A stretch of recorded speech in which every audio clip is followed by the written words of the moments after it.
en esta mañana es: ¿cómo deben responder los creyentes a una salvación tan gloriosa? ¿Cómo deben de responder los creyentes a una salvación tan gloriosa? Primera de Pedro, capítulo 1, verso 13 al 17. Señor. Padre, gracias te damos en esta mañana porque tú nos das la oportunidad de nosotros volvernos a reencontrar luego de un tiempo, más de 80 días sin reunirnos presencialmente. Te alabamos y te bendecimos porque tú eres el Dios soberano que tiene el control absoluto de toda la creación, y en tus planes eternos estaba que así ocurriera, Señor. Padre, pero también nos gozamos y nos alegramos porque tú en tu misericordia nos brinda este día, Señor, para volvernos a reencontrar físicamente, para volver a estudiar tu palabra de manera comunitaria, Señor, y así ser expuestos a tu palabra. Oramos, Señor, que de una manera especial tú abres a nuestros corazones a través de esta exposición de tu palabra. Te pido, Señor, que seas tú quien ponga las palabras en mis labios para que este mensaje no sea desechado, Señor, sino sea correctamente expuesto, y así todos los que estamos reunidos en este lugar y hasta donde pueda extenderse este mensaje podamos ser edificados. Estamos en tus manos, Señor. Habla nuestras vidas como solo tú sabes hacerlo. En el nombre de Jesús te lo pedimos. Amén y amén. ¿Cómo deben responder los creyentes a una salvación tan gloriosa? Primera de Pedro 1, 13 al 17. Dice así: por tanto, preparen su entendimiento para la acción. Sean sobrios en espíritu. Pongan su esperanza completamente en la gracia que se les traerá en la revelación de Jesucristo. Como hijos obedientes, no se conformen a los deseos que antes tenían en su ignorancia, sino que así como aquel que los llamó es santo, así también sean ustedes santos en toda su manera de vivir. Porque escrito está: sean santos porque yo soy santo. Y si invocan como Padre a aquel que imparcialmente juzga según la obra de cada uno, condúzcanse con temor durante el tiempo de su peregrinación. Primera de Pedro 1, 13 al 17. En la parábola del siervo fiel, Jesús dijo a sus oyentes, también nosotros incluidos en ese grupo: a todo aquel a quien se haya dado mucho, mucho se le demandará. Lucas 12:48.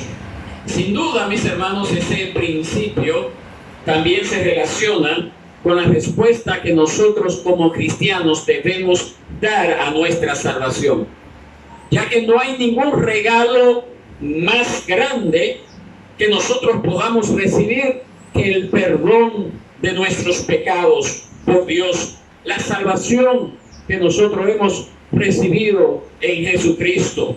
Nada puede demandar una mayor respuesta de parte nuestra que esta salvación que el Señor nos ha dado.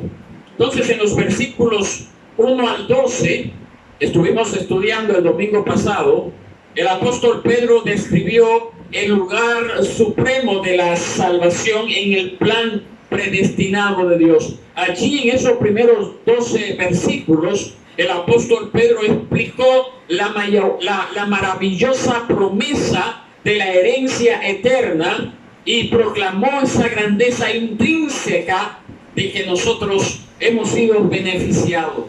Por eso el mensaje del domingo pasado era: una gloriosa, una maravillosa salvación, o una salvación maravillosa. Entonces, en el verso 13, el que acabamos de leer ahora, Pedro cambia al modo imperativo. Pasa de describir y explicar la naturaleza de la salvación a indicar cuáles son esas obligaciones, cuáles son esas responsabilidades que nosotros tenemos como beneficiarios de esa salvación que el Señor nos ha dado. Y esas obligaciones se pueden resumir en tres cosas. Tres cosas que es donde yo he querido dividir el mensaje en esta mañana. En tres cosas. En primer lugar, esperanza. En segundo lugar, santidad. Y en tercer lugar, honra. Eso es lo que vamos a ver en esta mañana. En primer lugar, los cristianos debemos de responder con esperanza. Y lo encontramos ahí en el verso 13. Usted lo puede leer de nuevo conmigo. Dice el apóstol Pedro: por tanto, preparen su entendimiento para la acción. Sean sobrios en espíritu. Pongan su esperanza completamente en la gracia que se les traerá en la revelación de Jesucristo. Esa conjunción es una conjunción transitiva. Por tanto, hace ir al lector de la declaración que él ha dado en el verso 1, desde los versos 1 al 12, a la aplicación, del hecho a la inferencia. Él dirige al creyente al énfasis principal de este versículo, que es prepárense, prepárense. Ese término en el griego es un imperativo presente, activo, por medio del cual el apóstol Pedro exhorta a nosotros como creyentes en forma militar. No sé si usted lo sabía, pero le está diciendo a usted como un militar, como soldado de Jesucristo, ¿verdad? Como un militar a una clase decisiva de acción. Y él les dice, nos dice a nosotros, pongan su esperanza. Es decir, es un acto obligatorio de la voluntad. No es solamente una emoción, no es un acto emocional, no es un sentimiento emocional. Y el apóstol le dice, mire, ustedes deben de vivir de manera expectante, anticipando con una esperanza viva su herencia que está reservada en los cielos para ser manifestada en el tiempo postrero.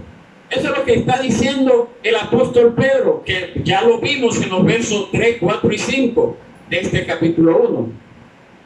La verdadera esperanza es una realidad espiritual vital. Es una de las tres virtudes que nos habla 1 de Corintios capítulo 13. No sé si ustedes lo han leído. ¿Cómo dice? Ahora permanece el amor, la esperanza y la fe, ¿verdad? Esas son las tres cosas que permanecen. El mayor de ellos es el amor, claro está. Entonces, básicamente, definida, la esperanza es la actitud del cristiano hacia el futuro. ¿Cuál es la actitud suya como cristiano hacia lo que está más adelante, a lo que viene más adelante? En su esencia, la esperanza es equivalente a tener fe, a confiar en Dios. Y la mayor diferencia entre esas dos actitudes es que la fe consiste en confiar en Dios en la actualidad, mientras que la esperanza es un tipo de fe futura, una fe futura, confiar en Dios para lo que está por venir. Eso es esperanza. La fe se apropia de lo que Dios ya ha dicho y hecho en su palabra revelada, y la esperanza anticipa lo que aún hará, como Él lo prometió en las Escrituras, lo que Él hará en el futuro, como lo ha prometido en las Escrituras. Pero seguimos acá, y dice el apóstol Pedro, pongan su esperanza completamente. Así es que dice su Biblia. ¿Cómo dice si usted tiene otra versión? Pongan su esperanza completamente. Eso significa sin reservas. También se puede traducir plenamente o perfectamente. Nosotros como cristianos No debemos de esperar a medias o de manera indecisa, sino con firmeza, sin ninguna ambigüedad, sin ninguna duda respecto a las promesas de Dios. Hace algunos años una persona me decía a mí, con respecto a su esposo inconverso, o no era inconverso, visitaba la iglesia así por rato. Yo le decía, el Señor puede hacer la obra en esa vida. Dice, sí, yo creo que Dios puede hacer la obra, pero lo dudo. Esa persona no tiene esperanza. Esa persona no tiene fe. Esa persona no está en nada. Nosotros como creyentes debemos poner nuestra esperanza exclusivamente en la misericordia y fidelidad de Dios. Él proporcionó la salvación perfecta en Cristo y eso resultó en perdón de nuestros pecados pasados, presentes y futuros, y en la transformación que experimentamos al pasar del reino de las tinieblas al reino eterno de la luz. Dios ha sido fiel en el pasado, Dios es fiel en el presente y Dios será fiel a todas sus promesas para el futuro. Y en consecuencia, mis hermanos, así nosotros debemos de actuar. Por lo tanto, nosotros como santos de Dios vivimos en una esperanza invariable. El entorno, las situaciones adversas que se nos vienen encima no deben de hacer cambiar nuestra esperanza. No deberían de hacer cambiar nuestra esperanza. La esperanza también es beneficiosa para asentarnos y fortalecernos. Es también una forma de adoración que descansa en la fidelidad de Dios y por ende glorifica a Dios. Cuando usted tiene esperanza, usted está adorando a Dios. Y yo sé que Dios va a hacer la obra, yo sé que Dios se va a glorificar, yo sé que Dios va a cambiar la situación. Usted está adorando a Dios cuando usted declara eso, no solamente de palabras, sino de corazón también. Usted está declarando que Dios es un Dios que cumple su pacto. Y Dios ha hecho pacto con sus hijos. Dios ha hecho pacto con los cristianos, aquellos a quienes Dios ha salvado. Y yo espero que usted y yo seamos parte de eso. ¿Alguien dice amén? La característica fundamental de la esperanza del creyente, como dice el apóstol Pedro, es la gracia que se les traerá. Dice así el verso 3. Verso 13. ¿Lo dice? Sí, lo dice. La gracia que se les traerá. Pedro usa el participio presente, pero los traductores lo utilizan como algo futuro, reconociendo la construcción gramatical griega que indica la absoluta seguridad de un acontecimiento futuro, refiriéndose a este como si ya hubiera ocurrido.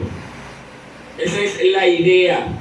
El contexto exige claramente el uso del presente para ese uso, porque el suceso, como dice Pedro, que se les traerá, ocurrirá ¿cuándo? En la revelación de ¿quién? ¿Y eso cuándo ocurrirá? ¿Cuándo ocurrirá esa revelación de Jesucristo? ¿Cuándo? ¿Cuándo? Sí, pero ¿cuándo ocurrirá la revelación de Jesucristo? Esa es algo futuro. Pero tenemos cuando Él venga. ¿Quién fue que dijo cuando Él venga? Él, exacto. Cuando Él venga, su segunda venida. Entonces Pedro nos está instando a nosotros, a sus lectores del primer siglo, claro está, pero también a nosotros, a esperar eso, la segunda venida de Cristo, como si fuera una realidad presente. Usted tiene que dar por un hecho. Y así como dijo Miguelín, entonces usted actúa en obediencia. Es decir, Cristo se va a manifestar, pero yo, ¿verdad? Yo vivo en obediencia porque tengo por seguro de que Él va a venir y pudiera ser ahora. Amén. Entonces esa frase, la revelación de Jesucristo, es la misma frase con la que inicia el libro de Apocalipsis. Y ahí en Apocalipsis se desarrolla lo que es la culminación futura de la historia redentora de la humanidad. Eso está en Apocalipsis 1:7. El libro de Apocalipsis, lo que significa como tal es revelación. Revelación. Entonces, nosotros tenemos la obligación de vivir en razón de la segunda venida de Cristo. En esperanza, nosotros aguardamos aquel día en que Cristo va a regresar por su pueblo. Y Él va a regresar por su pueblo para no solamente irnos a morar con Él, sino que Él dice la palabra que Él viene con su galardón para recompensar a cada uno según haya sido su obra. Eso fue lo que también dijo el apóstol Pablo en Tito capítulo 2, verso 11 al 14. Que nosotros tenemos esa esperanza bienaventurada, esa manifestación gloriosa de nuestro gran Dios y Salvador Jesucristo. Pedro no está mandando a los cristianos a fijar su atención en esos fenómenos que van a darse antes de la segunda venida de Cristo, como nosotros podemos verlo en las profecías, Apocalipsis y otros libros del Antiguo Testamento. No es a enfocarnos en eso, no es a tratar de decir, mira, esa es la marca de la bestia, o si te pone el chip, tú te vas a dejar marcar. No, no es eso, no es a eso que el apóstol Pedro está hablando. El apóstol Pedro nos dice, nos exhorta, es a ver esa manifestación en el hecho de que nosotros somos personas que no tenemos ningún mérito para recibir al Señor en las nubes, para recibir su segunda venida, para ir a morar con Él y Él venir con sus recompensas. No hay en nosotros ningún mérito, sino que lo que Él nos dará lo vamos a recibir por gracia. Así como la salvación fue algo que fue por gracia, es decir, fue un regalo no merecido. Nosotros no lo merecíamos, no lo mereceremos jamás. Así también lo será la culminación de ese estado eterno cuando Cristo venga y se manifieste en su creación aquí en la tierra. Entonces, no merecemos la redención de nuestras almas en el pasado, tampoco la morada del Espíritu Santo en nosotros actualmente, tampoco merecemos la redención de nuestros cuerpos físicos, tampoco merecemos nada, ningún regalo que el Señor quisiera darnos. No merecemos nada, no merecemos la perfección de vivir con el Señor por toda la eternidad, un estado de perfección absoluta. No merecemos la felicidad en el cielo, no merecemos la comunión con el Padre. Todo lo que nosotros recibimos como hijos de Dios siempre se deriva, siempre viene de ese misericordioso propósito divino, ese plan eterno que Dios elaboró desde la eternidad pasada y nos hizo partícipes por su gracia. Siempre tenga eso en cuenta. En nuestros tiempos, eso es parte de ese falso evangelio, o ese evangelio diluido, o esas herejías que abundan dentro del pueblo evangélico moderno. Siempre se hace querer pensar o querer hacer ver a la gente como que el hombre merece algo de Dios, como que Dios está obligado a darle algo al hombre, pero nunca seremos merecedores absolutamente de nada. Todo lo recibimos por gracia. Siempre tenga eso pendiente. Siempre tenga eso pendiente. Entonces, al principio del versículo 13, el apóstol Pedro describe cómo nosotros, como creyentes, debemos de fijar nuestra esperanza. En primer lugar, Pedro le dice a sus lectores, preparen su entendimiento para la acción. Eso es lo primero que el apóstol Pedro nos dice a nosotros. Literalmente ese término significa rodear.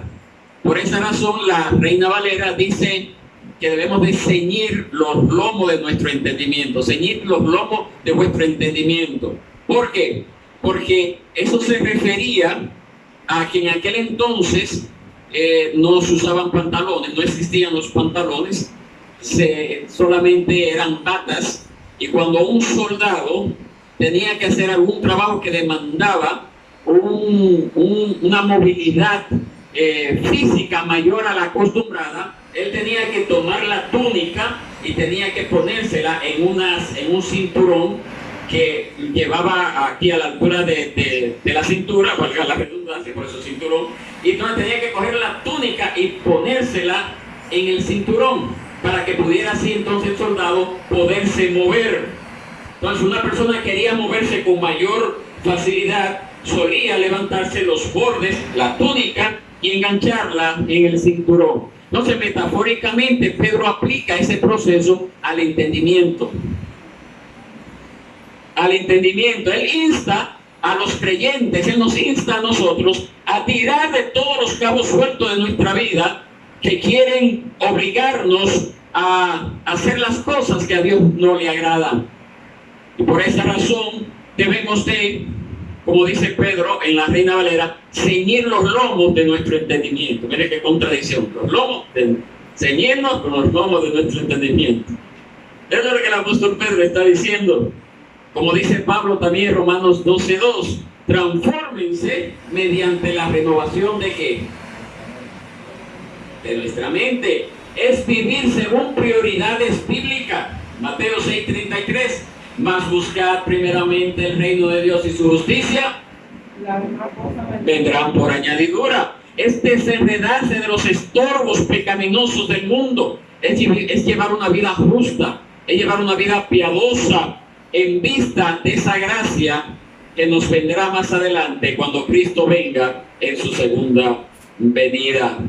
Esa es la misma metáfora que también el apóstol Pablo utilizó en Efesios 6:14. Cuando el apóstol Pablo dijo, estén pues ceñidas su cintura con la verdad y revestidos con la coraza de la justicia.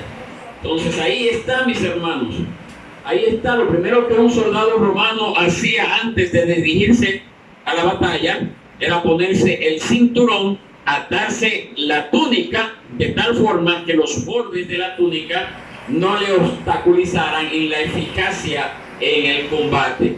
Entonces ceñirse la túnica indicaba que el soldado tomaba muy en serio la preparación para la vida y la muerte y el combate mano a mano.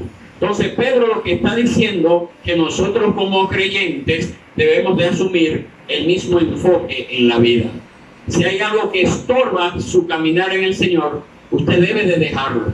Usted debe de buscar la forma que cualquier cosa que le estorbe se ajuste al entendimiento que Dios le ha dado por la revelación de su palabra. Esa es la idea. Esa es la idea. Y la segunda frase que el apóstol Pedro utiliza en esto es, sean sobrios. ¿Qué es eso de ser sobrio? Contrario a una persona sobria, ¿qué es? Un borracho, ¿verdad? Exactamente, una persona borracha. Entonces lo que Pedro está diciendo, no se intoxiquen, no pierdan el control de su pensamiento y la acción. Es decir, metafóricamente significa no perder la autoridad espiritual al absorber el sistema pecaminoso del mundo, dejarse influenciar por el mundo, es tener claridad de mente, disciplina de corazón, entregarse a las prioridades, equilibrar la vida para que no esté sujeta a la influencia dominadora y corrupta de las seducciones de la carne. Esa es la idea, ¿verdad? Usted sea una persona sobria espiritualmente hablando.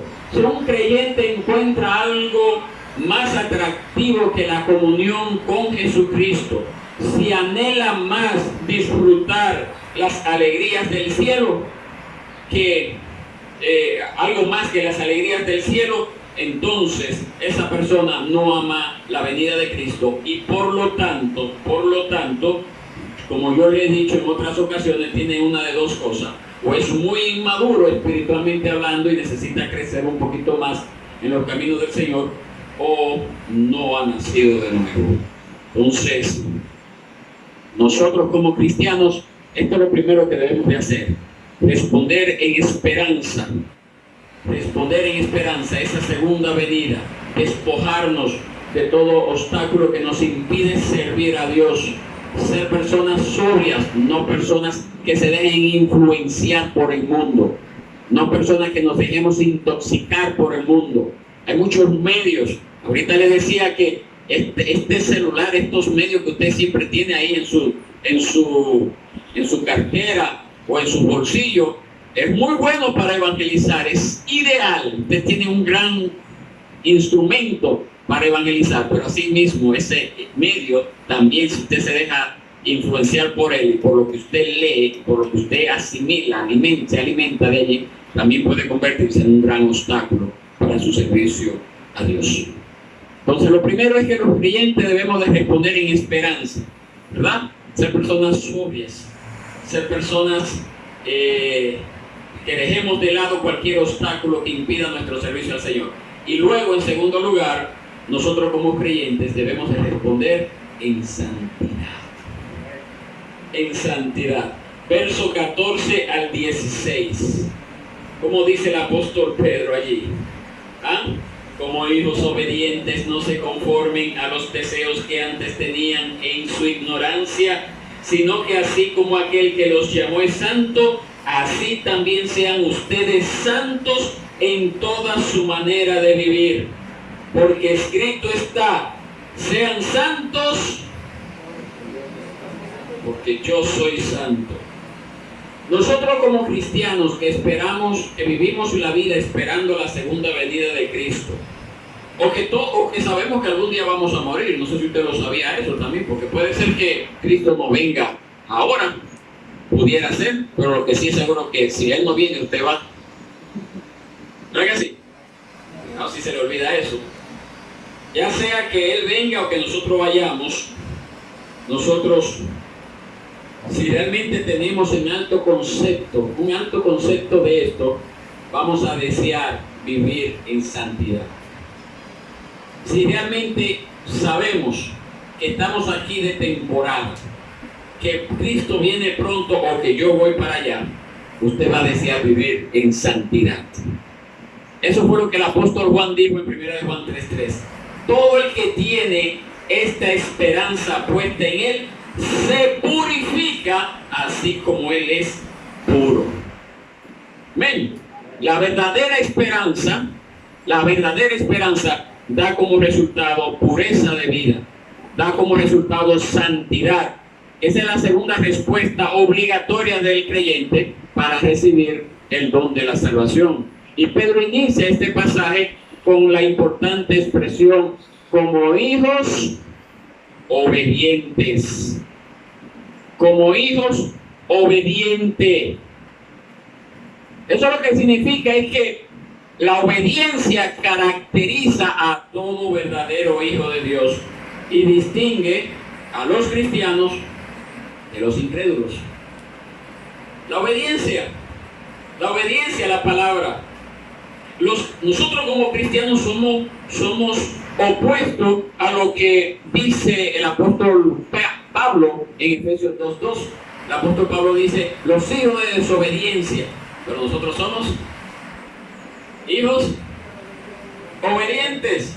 El carácter básico de un creyente es la obediencia, mientras el carácter básico de un incrédulo es la desobediencia. Sin embargo, mis hermanos, a veces la desobediencia rompe los patrones de obediencia de los creyentes, porque nosotros todavía estamos encarcelados en un cuerpo físico que no ha sido redimido. Estos cuerpos físicos aún no han sido redimidos y por lo tanto todavía mora en nosotros el pecado. Y de esa realidad que todavía tenemos cuerpos caídos, a pesar de ello, el apóstol Pedro dice que debemos de vivir en santidad. En santidad. Vuelvo y repito, la obediencia es una consecuencia inevitable de la salvación. La obediencia. Pero a pesar de ello, debemos de entender que el Señor nos ordena a que debemos de vivir batallando por vivir en santidad. Porque la santidad no es algo automático en el creyente. ¡Ay, ya me convertí, ya soy santo! No, eso no es algo automático. No es algo automático. Dios pone en nosotros el anhelo, Dios pone en nosotros el querer, Dios pone en nosotros el hacer, ¿verdad? Pero usted debe de hacer el esfuerzo por alcanzar eso que Dios ha puesto en usted. Ese deseo que Dios ha puesto en usted, usted debe hacer el esfuerzo. Amén. Siempre tenga eso pendiente. La santidad tiene un aspecto negativo, vamos a decir, como dice el apóstol Pedro acá. ¿Cuál es el aspecto negativo? Bueno, cuando usted como creyente no se conforma a los deseos que antes usted tenía. Y conformarse significa ser formado, moldeado. Es decir, ya yo como creyente no puedo seguir viviendo como yo vivía antes de haber conocido al Señor.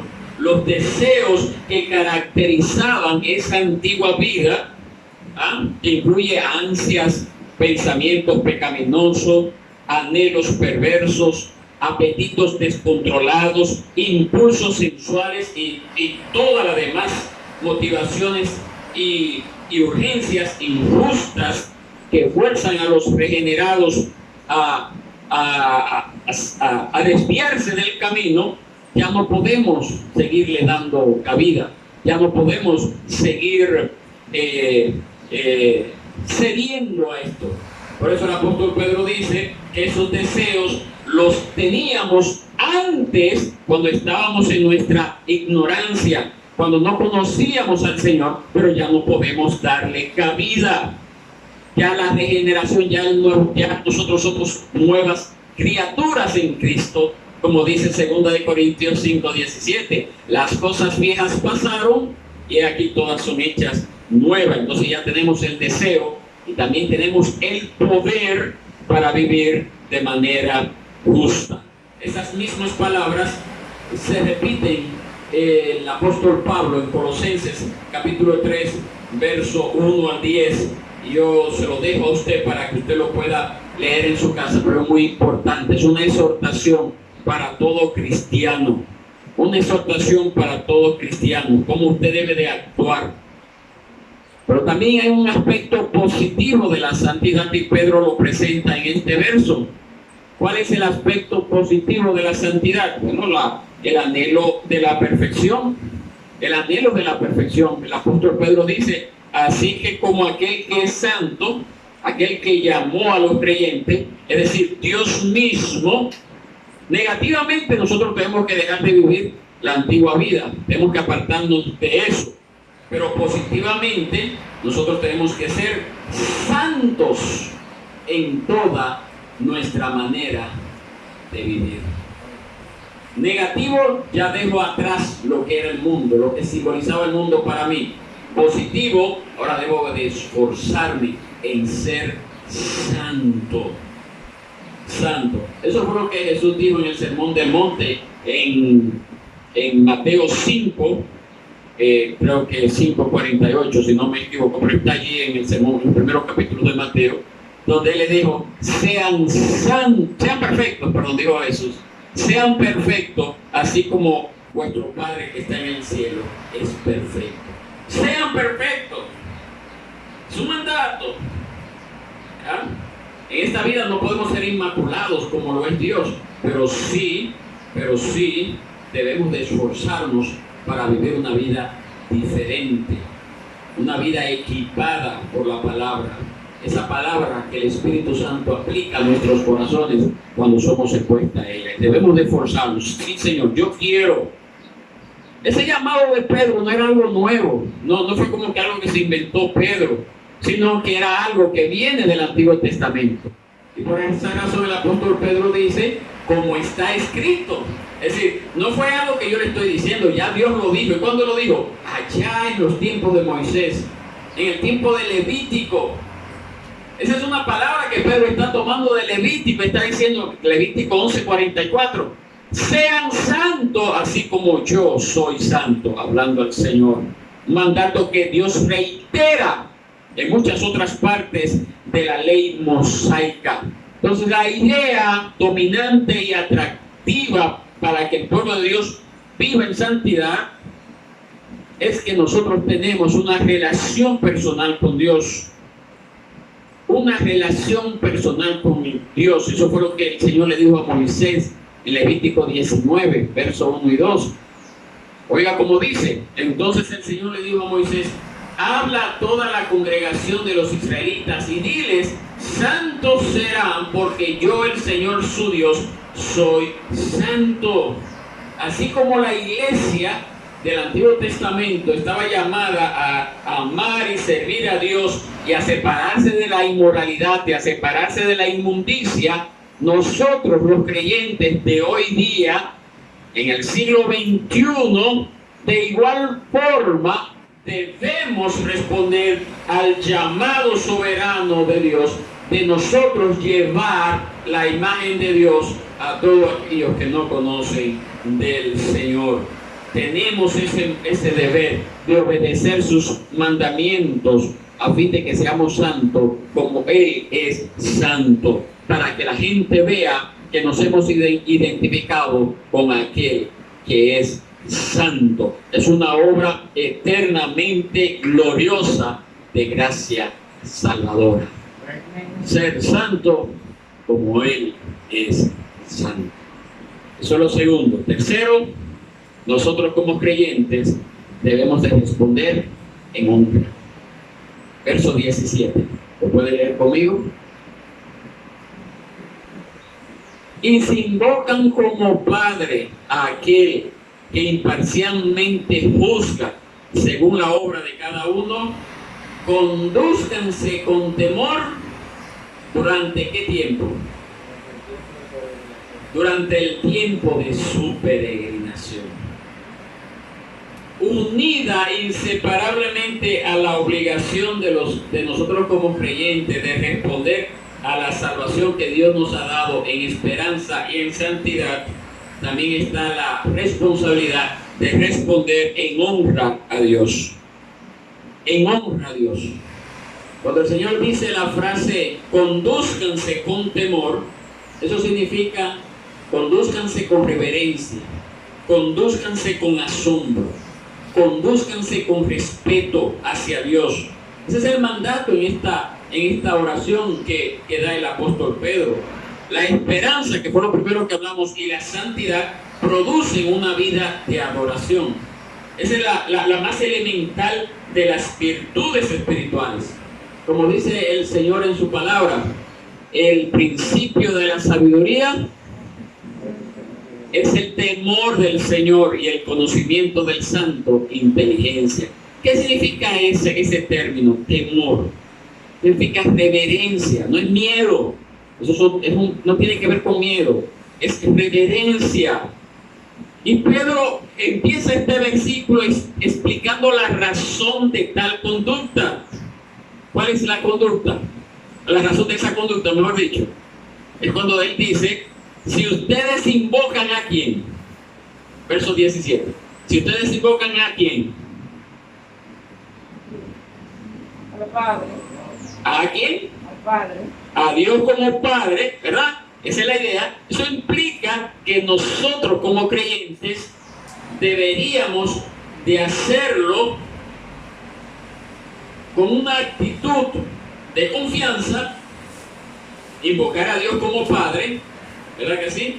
Eso fue lo que también Jesús dijo en Mateo 6:9 cuando le dijeron los discípulos: Señor, enséñanos a orar. Y Jesús le dice: ustedes van a orar así. ¿Cómo comienza la oración? Padre nuestro que estás en los cielos. También el apóstol Pablo habló acerca de esa íntima forma de nosotros invocar a Dios cuando él escribió a los Gálatas, Gálatas capítulo 4 verso 6: porque ustedes son hijos, Dios ha enviado el Espíritu de su Hijo a nuestros corazones clamando Abba Padre. Abba es un término que significa confianza, un término de familiaridad hacia Dios. Entonces es la manera adecuada en que nosotros como creyentes debemos de clamar a Dios. Pero Pedro no quería que nosotros olvidáramos que aunque tenemos una relación de familiaridad, una relación íntima con nuestro Padre Celestial, a pesar de ello, debemos de conducirnos en santidad. ¿Durante qué tiempo? Durante todo, como dice Pedro, durante todo el tiempo de su peregrinación en la tierra. Porque Dios también es aquel. ¿Qué es lo que Dios también hace? Verso 17. Dios es aquel que imparcialmente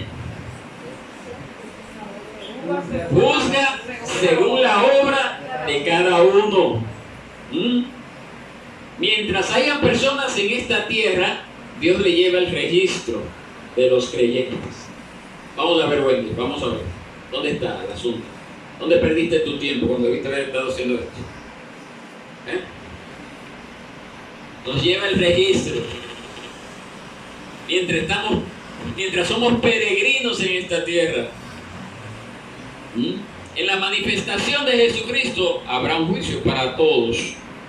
A nosotros no nos va a ser un juicio para perdición, pero sí un juicio para decirnos: o hiciste bien, he aquí tu recompensa, aquí están tus galardones luego de la salvación, o por el contrario, está bien, ven al gozo de tu Señor, pero a fulano le fue mejor que a ti. Se esforzó más fulano. Pues muchas veces pensamos que la salvación es algo que solamente ya nos ganamos, ya la tenemos y estamos seguros, pero el Señor siempre nos pide un esfuerzo mayor.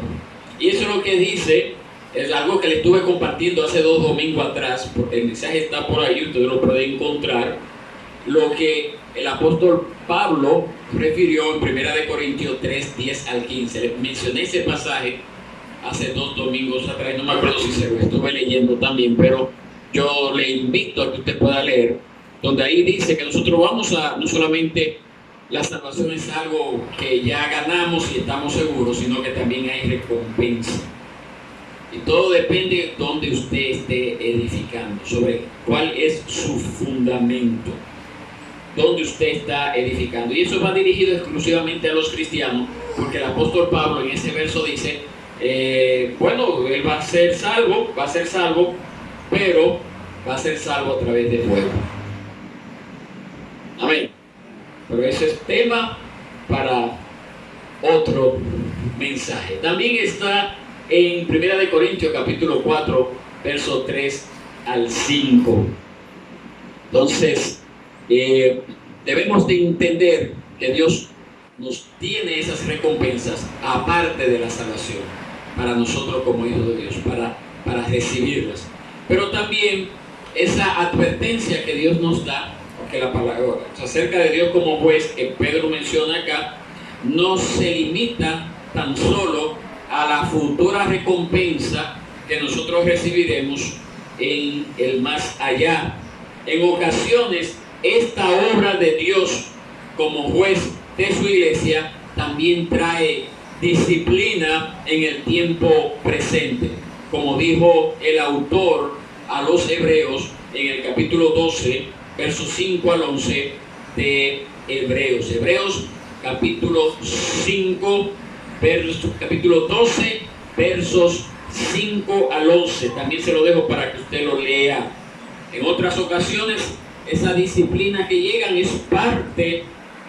parte de Dios, es indirecta, llevada a cabo por la iglesia. Cuando la iglesia en asamblea en asamblea delegada a lo que es el consistorio de la iglesia, entonces tiene que aplicar la disciplina, como también eso lo estuvimos estudiando hace un buen tiempo atrás en la escuela dominical, utilizamos como referencia Mateo capítulo 18, verso 15 al 20. Entonces vienen también momentos disciplinarios a nuestra vida, no solamente al final del tiempo, sino también mientras estamos peregrinando en esta tierra.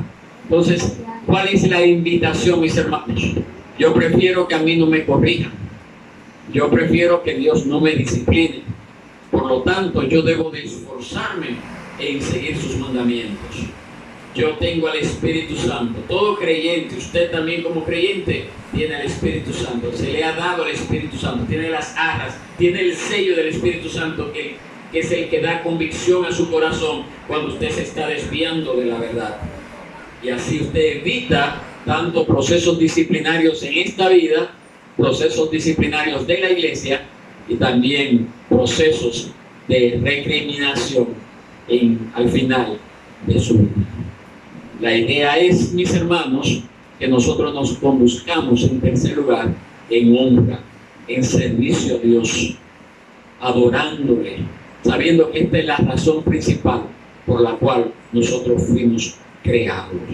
El verdadero amor y la verdadera adoración están marcados por esa comprensión de que servimos a un Padre amoroso, a un Padre misericordioso, a un Padre generoso, pero que también es un juez santo que disciplina. Y también teniendo en cuenta esto, que el Padre que ama Disciplina. a su Hijo disciplina. Entonces, cuantas veces usted se desvíe de ese camino que Dios le ha trazado, usted puede estar seguro que la prueba vendrá a su vida como un gesto de disciplina de parte de Dios para usted. Entonces, esa manera como nosotros nos conducimos delante de ese Dios que todo lo sabe, importa mucho, tanto en el tiempo presente como en la eternidad. Las cosas no se le escapó a Dios. O déjame hacerlo, quizá Dios no se va a dar cuenta. Nunca lo haga así. Entonces, que el Señor nos ayude a responder a una salvación tan gloriosa que Él nos ha dado, de la cual nosotros somos participantes, a responder con esperanza de gloria en su segunda venida, santidad, viviendo apartado del mundo y dándole honra a Él, todo el honor, toda la gloria que solo Él se merece. El Señor fortalezca nuestros corazones y así podamos vivir el resto del tiempo que nos queda en esta tierra. Estemos de pie y oremos.